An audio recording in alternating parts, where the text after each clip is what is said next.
동생이 결혼한 지 1년 만에 교통사고로 식물인간이 되었어요. 8개월째 매일 병원을 찾았습니다. 대답 없는 손을 잡고 괜찮을 거라고 말해주는 게 전부였어요. 그런데 어느 날 침대 아래에서 구겨진 종이 한 장을 발견했습니다. 떨리는 글씨로 이렇게 적혀 있었어요. 형님 살려주세요. 본 영상은 감동적인 사연을 가상으로 표현한 작품입니다. 무료로 할 수 있는 구독과 좋아요를 눌러주시면 영상을 만드는데 힘이 됩니다.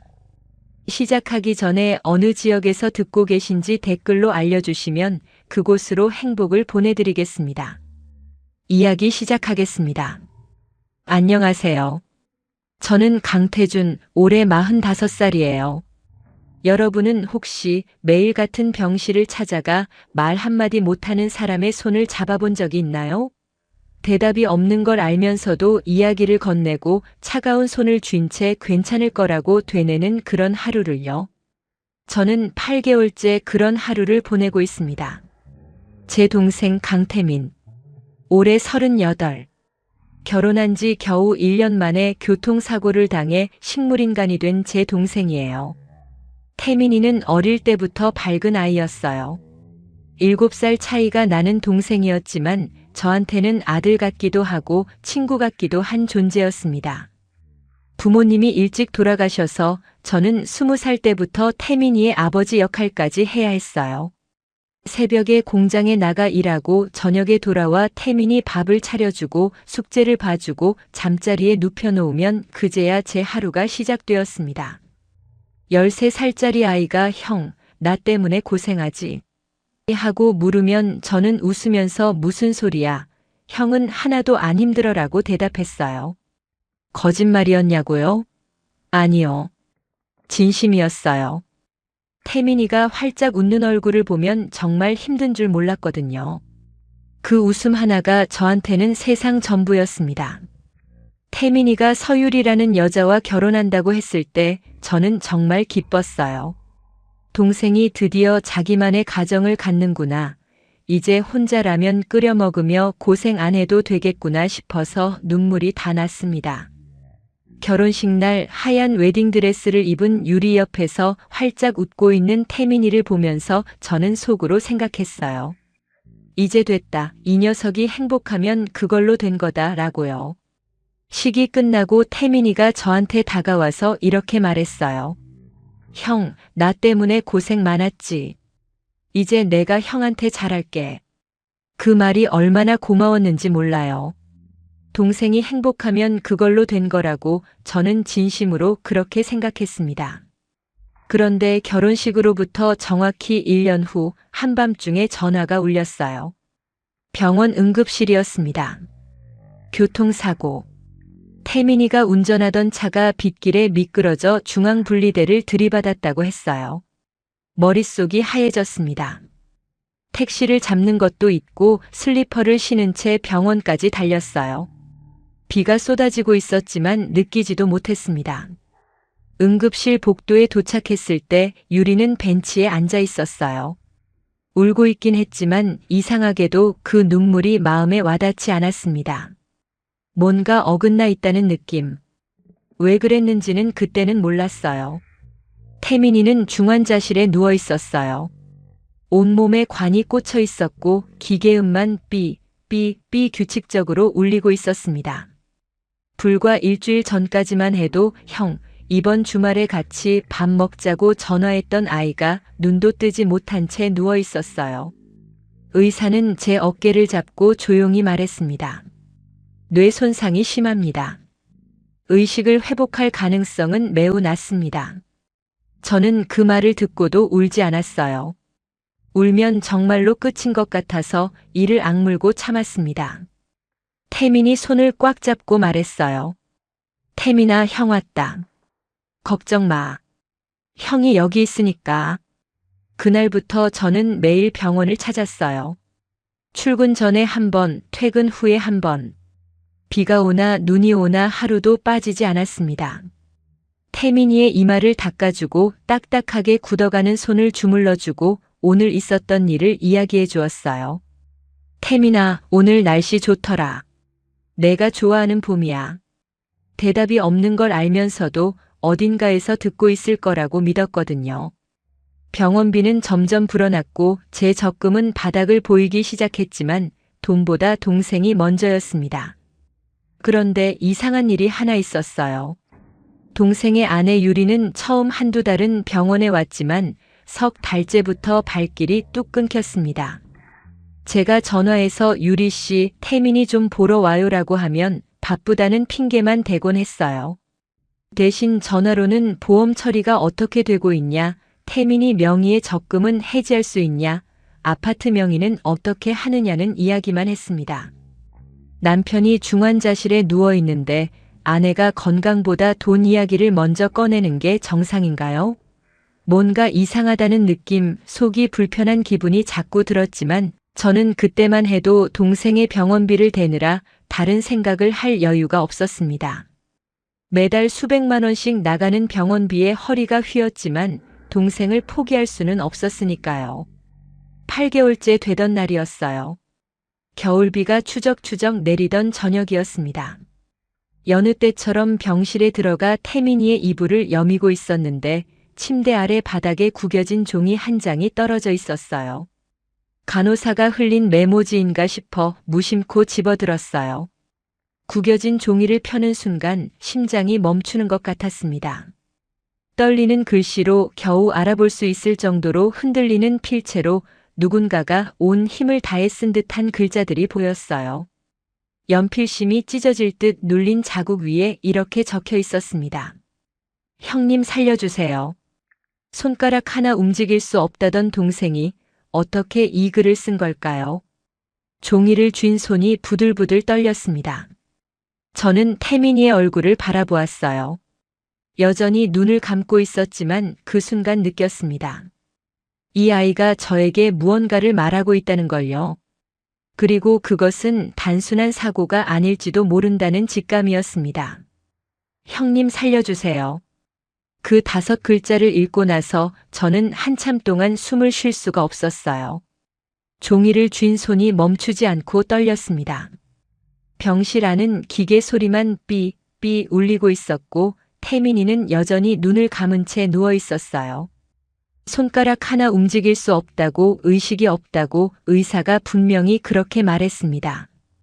그런데 이 글씨는 뭘까요?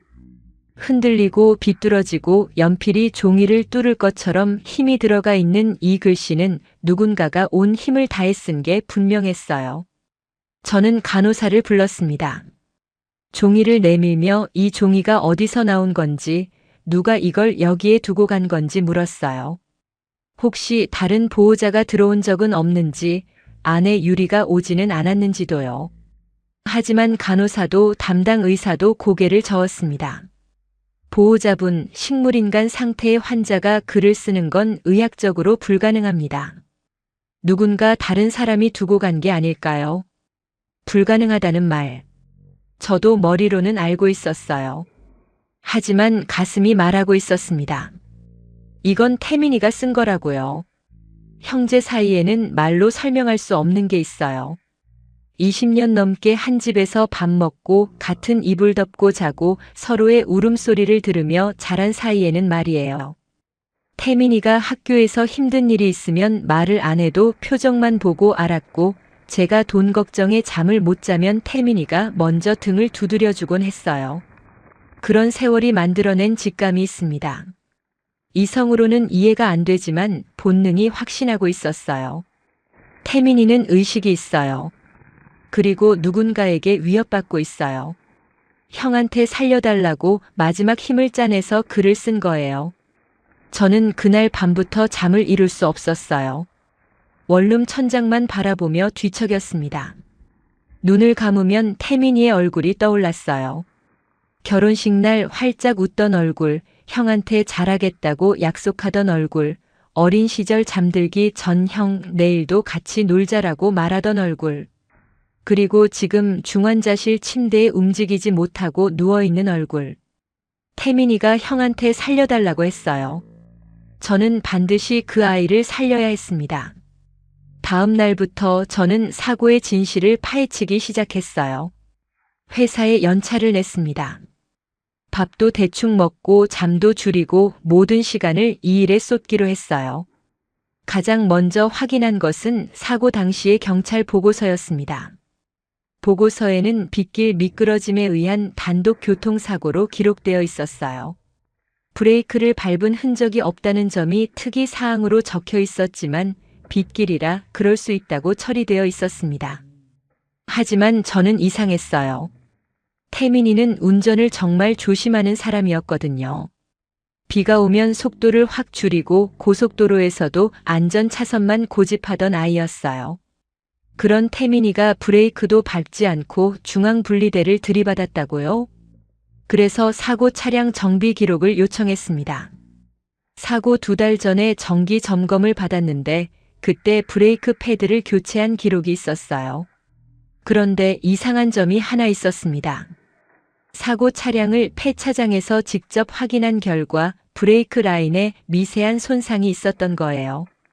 찌그러진 차체를 보면서 가슴이 미어졌지만 이를 악물고 꼼꼼히 살펴보았습니다.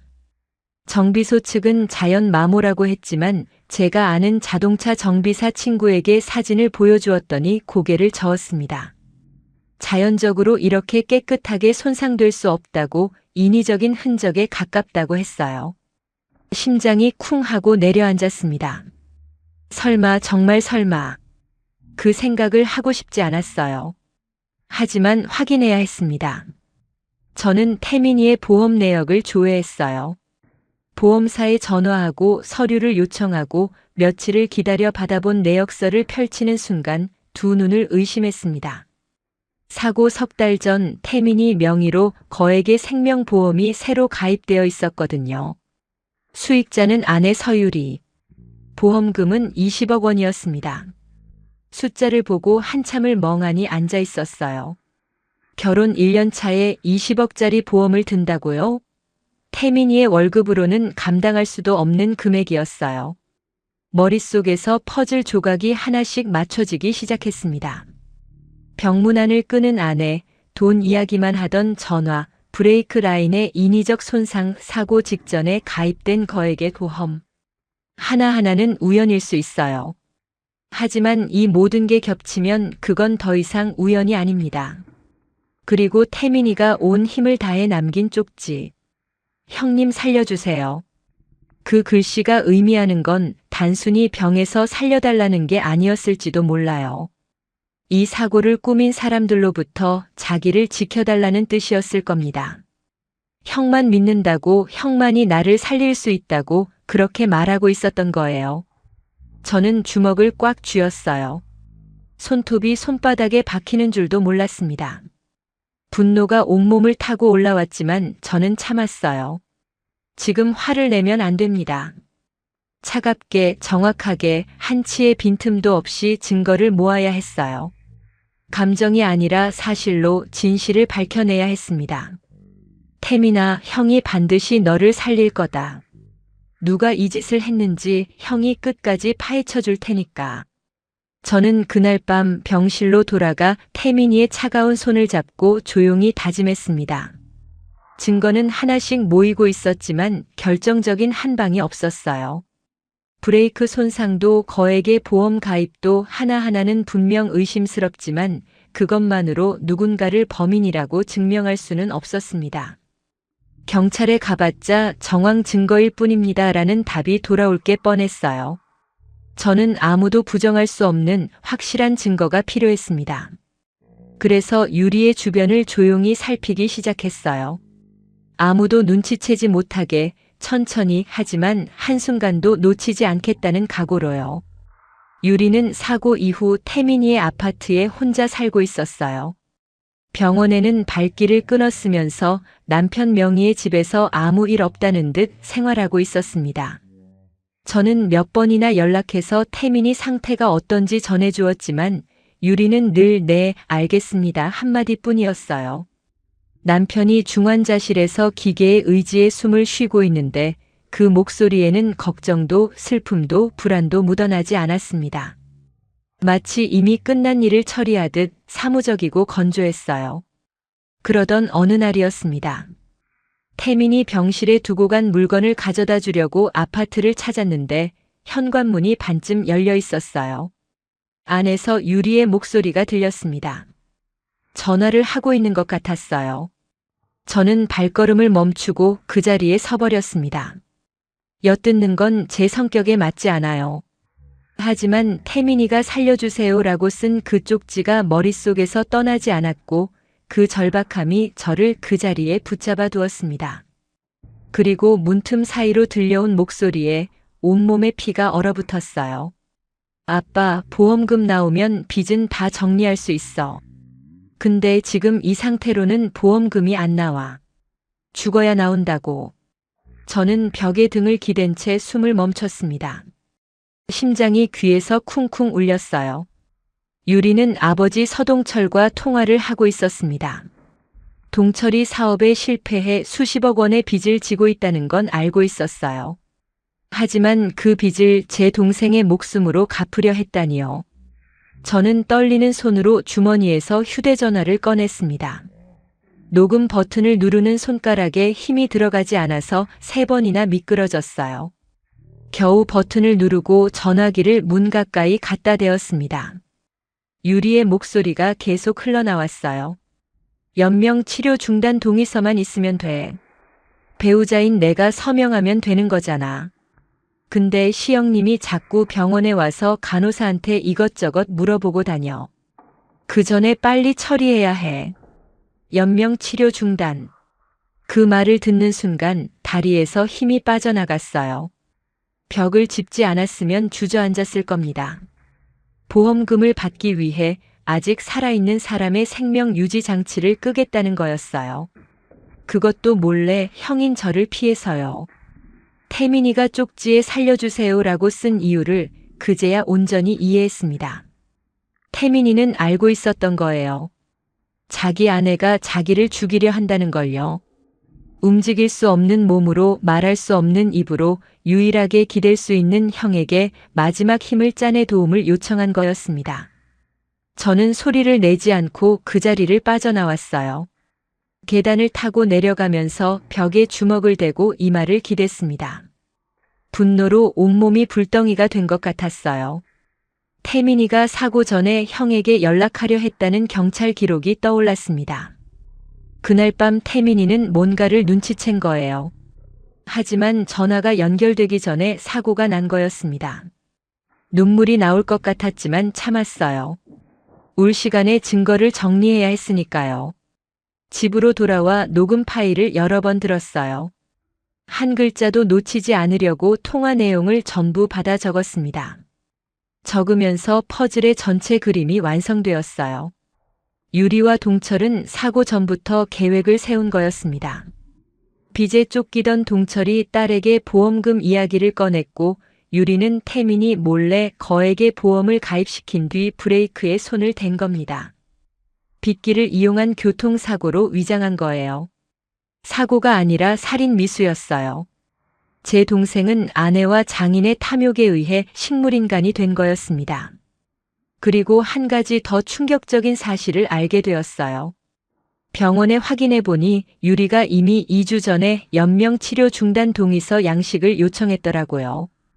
담당 간호사가 배우자분이 서류를 가져가셨는데 아직 제출은 안 하셨어요 라고 말했을 때 등줄기를 타고 찬물이 쏟아지는 것 같았습니다. 제가 조금만 더 늦었더라면 태민이는 정말로 영영 눈을 뜨지 못했을 거예요. 저는 그날 밤 모든 증거를 한 장 한 장 정리했어요. 녹음 파일, 보험 가입 내역서, 브레이크 손상 사진과 정비사 소견서, 연명 치료 중단 동의서 요청 기록까지. 프린트해서 봉투에 담으면서 손은 떨렸지만 마음은 오히려 차분해졌습니다. 이제 혼자 싸우지 않아도 돼요. 내일 아침 이 봉투를 들고 경찰서로 갈 겁니다. 봉투를 가슴에 안고 다시 병원으로 향했어요. 깊은 밤 조용한 병실에서 태민이의 손을 잡았습니다. 여전히 차가웠지만 손목에서 맥박이 느껴졌어요. 살아있다는 증거요. 기계가 삐삐 규칙적으로 울렸고 그 소리가 그날따라 유난히 고마웠습니다. 태민아, 형이 늦어서 미안하다. 하지만 이제 곧 끝날 거야. 누가 너한테 이런 짓을 했는지 형이 전부 밝혀냈어. 조금만 더 버텨라. 경찰서 문을 여는 순간 손이 떨렸어요. 봉투를 가슴에 꼭 안고 걸어 들어갔습니다. 접수대 앞에 섰을 때 한 가지 생각이 머릿속을 스쳤어요. 이 봉투를 내려놓는 순간 모든 게 바뀐다. 태민이의 아내가 체포되고 장인이 수갑을 차고 태민이에게 일어난 일의 진실이 세상에 드러난다. 돌이킬 수 없는 길이에요. 하지만 저는 단 1초도 망설이지 않았습니다. 태민이가 온 힘을 다해 쓴 그 쪽지, 형님 살려주세요라는 그 글씨가 저를 이 자리까지 데려왔으니까요. 담당 형사에게 봉투를 건넸어요.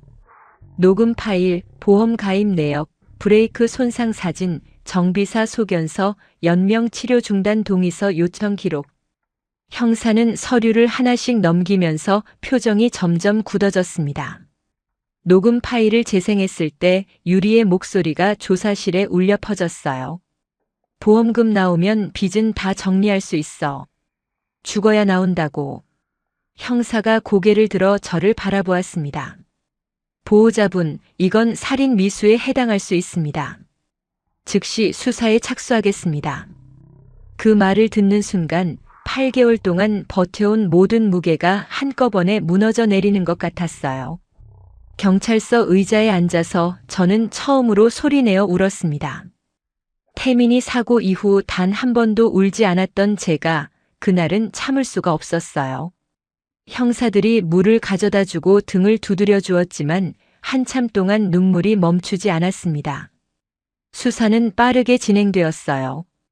이틀 뒤 유리와 동철이 동시에 체포되었습니다. 뉴스에도 나왔어요. 보험금을 노린 남편 살인 미수 사건. 경찰 조사에서 유리는 처음에 완강히 부인했지만 녹음 파일과 브레이크 감식 결과 앞에서 결국 무너졌다고 합니다. 동철이 먼저 자백했어요. 빚이 30억 원을 넘었고 갚을 길이 막혔고 유일한 탈출구가 사위인 태민이의 보험금이었다고요. 딸과 함께 계획을 세웠고 브레이크 라인을 조작한 뒤 비 오는 날을 기다렸다고 합니다. 그 이야기를 전해 들으면서 저는 주먹을 꽉 쥐었어요. 돈이요. 고작 돈 때문에 한 사람의 인생을 박살낸 거예요. 그것도 가족이라고 불리던 사람들이요. 태민이는 그 사람들을 믿고 결혼했고, 믿고 함께 살았고, 믿고 같은 집에서 잠들었습니다. 그 믿음을 돈으로 배신한 거예요. 그리고 수사 과정에서 더 충격적인 사실이 밝혀졌어요. 태민이는 완전한 식물인간이 아니었습니다. 의식은 또렷했지만 유리가 병원 측 몰래 특정 약물을 투여해서 움직임을 억제하고 있었던 거예요. 병문안을 온다는 핑계로 병실에 들어와 몰래 주사기를 사용한 흔적이 발견되었습니다. 마치 몸이 감옥이 된 것처럼 듣고 느끼고 생각할 수 있는데 손 하나 까딱할 수 없도록 만든 거였습니다. 태민이가 쪽지를 쓸 수 있었던 건 약효가 잠시 떨어진 틈을 타서 마지막 힘을 짜낸 것이었어요. 그 사실을 알았을 때 저는 한참 동안 아무 말도 할 수가 없었습니다. 약물 투여가 중단되자 기적이 일어났어요. 사흘째 되던 날 태민이의 손가락이 미세하게 움직였습니다. 오른손 검지가 이불 위에서 꼼지락거리는 걸 간호사가 먼저 발견했어요. 저는 달려가서 태민이의 손을 잡았습니다. 태민아, 형이야. 느껴지면 손 한 번만 쥐어봐. 3초, 5초, 10초. 시간이 멈춘 것처럼 느려졌어요. 간호사도 숨을 죽이고 지켜보았습니다. 그리고 아주 약하게 정말 겨우 느껴질 만큼 태민이의 손가락이 제 손을 쥐었어요. 저는 그 자리에서 무릎을 꿇었어요. 태민이의 손을 이마에 갖다 대고 아이처럼 울었습니다. 형이 늦어서 미안하다. 정말 미안하다. 8개월이었어요. 8개월 동안 태민이는 모든 걸 들으면서 움직일 수 없는 몸 안에 갇혀 있었던 겁니다. 아내가 병실에 와서 보험금 이야기를 할 때도 형이 와서 손을 잡고 이야기해 줄 때도 전부 듣고 있었던 거예요. 얼마나 무섭고 얼마나 답답하고 얼마나 외로웠을까요? 형이 올 때마다 소리치고 싶었을 거예요. 형, 나 여기 있어. 나 살아있어. 하지만 입이 열리지 않았고 손이 움직이지 않았고 유일하게 할 수 있었던 건 약효가 떨어진 그 짧은 순간의 쪽지 하나를 남기는 것뿐이었습니다. 의료진은 태민이의 회복 가능성이 높다고 했어요. 약물의 영향에서 벗어나면 점차 정상으로 돌아올 수 있다고 합니다. 일주일이 지나자 태민이는 눈을 떴어요. 눈을 뜬 순간 병실 안에 있던 사람들이 모두 울었습니다. 흐릿한 눈으로 천장을 바라보다가 고개를 돌려 저를 찾았어요. 입술이 달싹거렸습니다. 소리는 나오지 않았지만 입모양을 읽을 수 있었어요. 형. 그 한 글자에 8개월의 모든 것이 담겨 있었습니다. 병실 창밖으로 봄 햇살이 들어왔어요. 오래간만에 따뜻한 빛이었습니다. 저는 태민이 옆에 앉아 조용히 창밖을 바라보았어요. 이 싸움은 끝났지만 제 삶은 완전히 달라져 있었습니다. 가족을 지킨다는 건 끝까지 포기하지 않는 거라는 걸 저는 뼛속 깊이 새기게 되었어요. 그리고 다짐했습니다. 다시는 누구도 제 가족의 목숨을 돈으로 계산하지 못하게 하겠다고요. 태민이가 제 옆에서 조용히 숨을 쉬고 있었어요. 이번에는 기계 소리가 아니라 태민이 스스로의 숨소리였습니다. 이야기가 감동적이었다면 구독과 좋아요 눌러주시고 주인공에게 응원의 댓글도 부탁드립니다.